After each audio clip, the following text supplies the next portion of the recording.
Welcome. In front of me is a BLACKVIEW Color 8, and today I will show you how you can record a screen on this phone.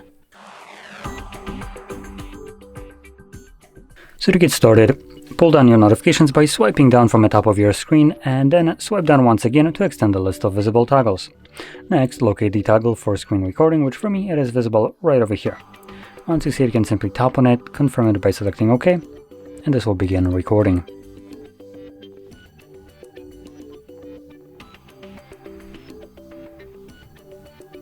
Once you're done, you can just tap on that little counter there with a red square, and this will automatically save your screen recording to your Photos application.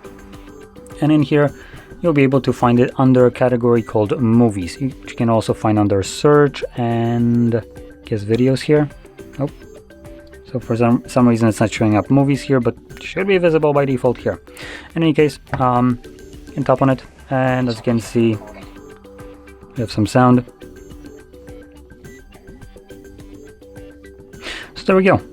Now, if you found this video helpful, don't forget to hit like, subscribe, and thanks for watching.